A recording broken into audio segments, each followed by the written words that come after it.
Well, hello everybody and welcome to another episode, and today we're going to have a look at this beautiful little mirrorless camera from Fujifilm. It's the Fujifilm X-E2. It'll shoot all of the modern Fujifilm lenses, some of which are very, very beautiful, and it'll also shoot, as it's a mirrorless camera, pretty much any other lens ever made, with one or two exceptions.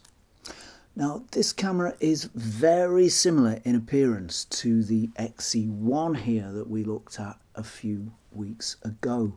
In fact, they're so similar that the only thing that lets me tell them apart is the name on the front there. Other than that, I just can't put a hair between them. I think the body casting is the same. It's a very, very similar camera. It has the same range of shutter speeds from 1 second to 1/4000th of a second, plus B and T settings. It's got the same ISO range, and the buttons and the dials are fairly similar too. One or two little changes, but pretty much broadly similar. So these are very, very similar cameras, but they differ in one important respect, and that is the sensor. The X-E1 here has a 12 megapixel X-Trans 1 sensor, and that is the same sensor as in the X Pro 1. It's very highly regarded, and it's thought by many to be the nicest of the X-Trans sensors, and to give a very filmic or film-like result, or as near to film as you can with a digital camera.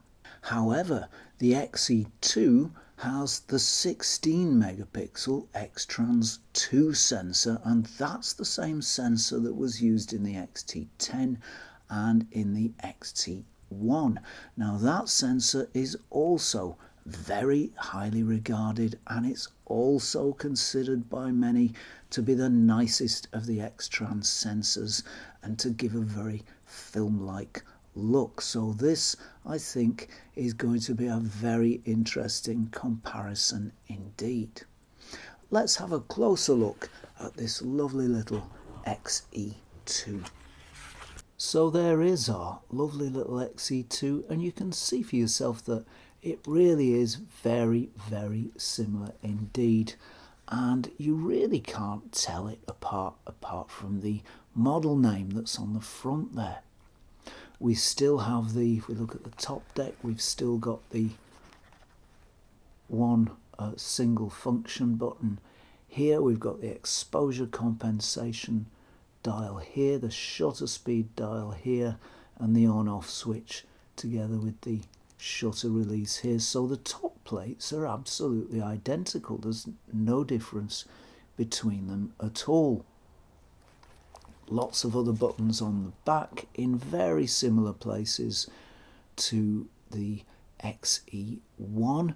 The buttons are customizable, and some of them have slightly different functions, but by and large, if you know your way around an X-E1, you will have no difficulty finding your way around this camera. There's still, unfortunately, no folding out screen. The screen is fixed there, but that's not too big of a handicap. And we've still got the single control wheel on the back here, just right here, and that's also unchanged from the X-E1. This camera has a very nice little pop-up flash which you operate with this button here. Push that button and the flash comes out, and it's angleable and tiltable wherever you want it to appear. So generally a very, very similar camera indeed, save for that chip and possibly the processing engine as well. Now, I really liked the X-E1. I loved its small size. I loved its rangefinder layout. And in fact, I much preferred it to the X Pro one, which, with its combined optical viewfinder / electrical viewfinder, I must admit I found it a little fussy, and I'm not sure it's really needed. It seemed to me to be a little bit gimmicky. Apologies if you love your X Pro 1, but I just couldn't see any reason to have that OVF there. I much preferred using the EVF, and that's one of the reasons I preferred the X-E1 over the X Pro 1.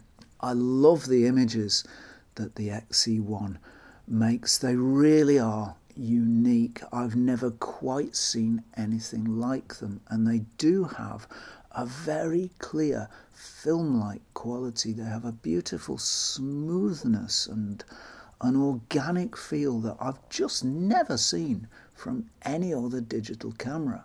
But it wasn't all plain sailing. The images, absolutely beautiful, but the camera, the X-E1, had very few built-in film simulations, and importantly for me, it didn't have classic chrome, and that's a preset on these Fuji cameras that I like a lot and that I use a lot.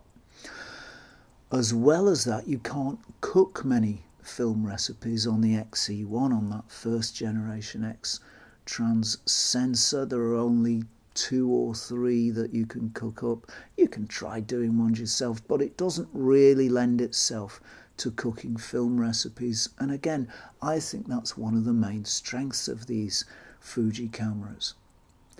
Another thing I didn't like about the X-E1 was the focus peaking. It was really, really poor. It's one colour only, and that's white.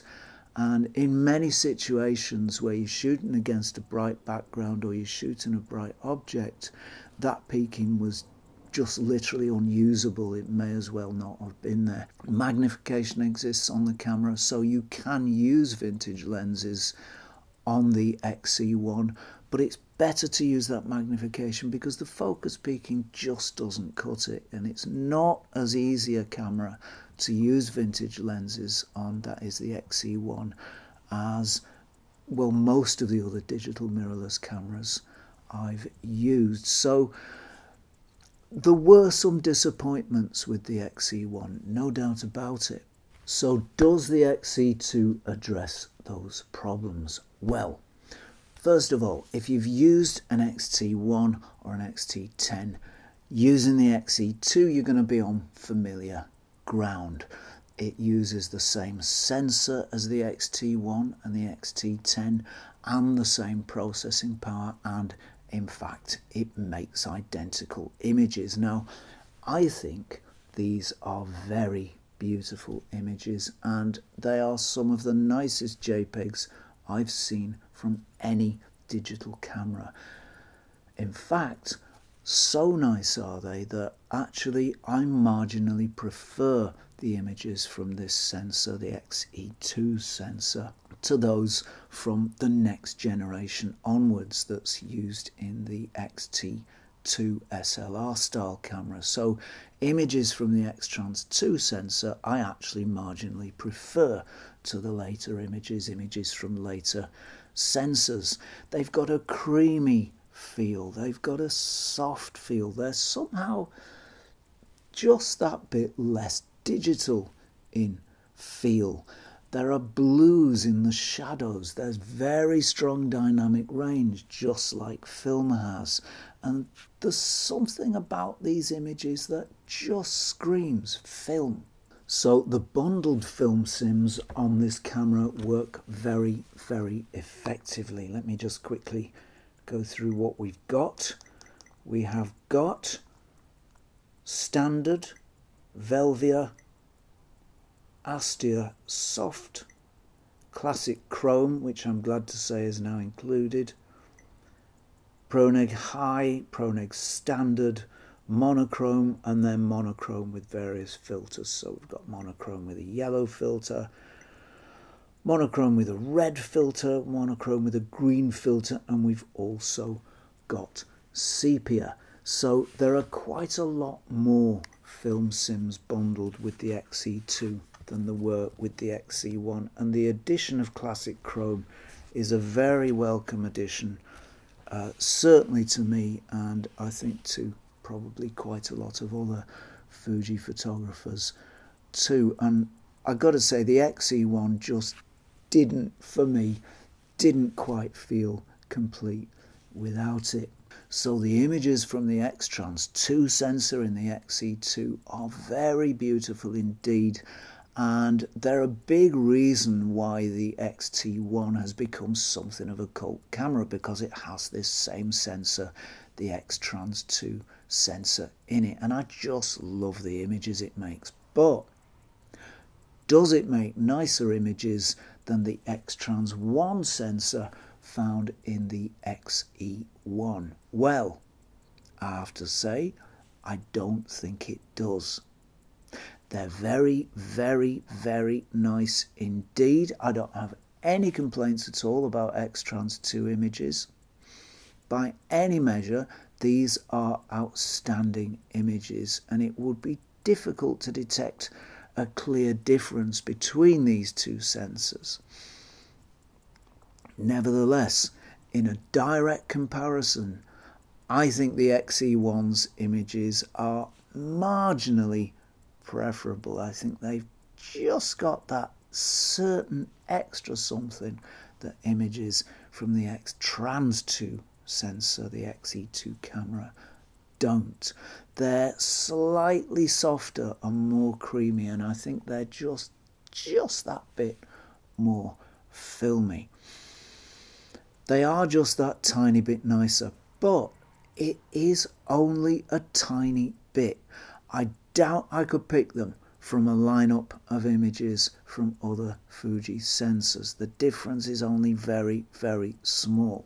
So given that the difference is very small, given that I do really like images from the X-E2 and its X-Trans 2 sensor, and given that it has more bundled film sims and more capacity to cook film sims, I think overall the X-E2 is the winner here. Now, I did mention that the peaking on the X-E1 just wasn't very good, and it made it sometimes difficult to focus with vintage lenses with its white only peaking. Magnification works well enough, but personally I don't find that an ideal solution. It needs more actions and it's slower. I'm glad to say the X-E2 fixes the X-E1's peaking problem. It's now got 3 colours. It's got red, white and blue. It's got high and low peaking strengths, and it makes it far easier to use vintage lenses. And in this respect, the camera really comes into its own. It feels mature rather than good but not quite there. In short, this camera, the X-E2, now feels complete. Now, the X-E2's X-Trans 2 sensor means it can cook many more film sims than the X-E1 can. That's a unique feature of the X cameras, and it's one that I enjoy very much. I think it's a real fantastic feature that these cameras have. It can be a bit fiddly to cook your own film recipes, but it's easier with a bit of practice, and it's well worth doing if you like the film look. There are so many virtual film stocks available to cook. Kodachrome 64, Ektachrome, Portra, Eterna, Agfa Optima, Cine Teal 800, and there are loads more as well. That represents a major improvement the X-E2 has over the X-E1, at least in my view. Overall then, I love the rangefinder style body of these cameras, and I think it's a lot more successfully implemented in these Fuji cameras than it is in the Sony APS-C cameras like the A6000 or the NEX6 that we looked at a little while back. They just kind of feel like a proper camera. They capture the spirit of the consumer cameras of the 70s and the 80s, like the consumer rangefinders, for example, like this little Konica rangefinder, or my new favourite film camera, the Nikon L35 AF. This camera achieves what it sets out to do really, really well. In fact, I like this camera so much that, balancing costs against features, this little X-E2 might just be the ideal Fuji X camera, certainly of the older used models. This one seems to me to be the sweet spot. It's got all the functionality of the X-T1 and the X-T10 in a smaller, what I feel to be a more engaging package. It has outstanding image quality from one of the nicest X-Trans sensors, that's the X-Trans 2 sensor. It's got a wide range of film sims built in with the ability to cook loads more, and it's got a usable peaking system which is pretty good for really any conditions. As for cost, well, these seem to go for around £230 to £250 or thereabouts, which puts them a little cheaper than a good X-T1 and a bit more expensive than an X-T10. But make no mistake, this is a very, very nice camera indeed. If you're looking for a camera with great image quality, a camera that feels like a proper camera, one that shoots all the modern Fujifilm lenses and that can shoot pretty much any lens ever made, you could do a great deal worse than get one of these. So that's it from me for now. Please don't forget to like, subscribe and ring the jolly old bell before you go. And if you like the content on this channel and you'd like to help support it, to help it grow and develop, you can do that at patreon.com/Zenography, and you can do that for as little as $1 per month. As ever, thank you very much for watching, and I will see you next time for some more Zenography.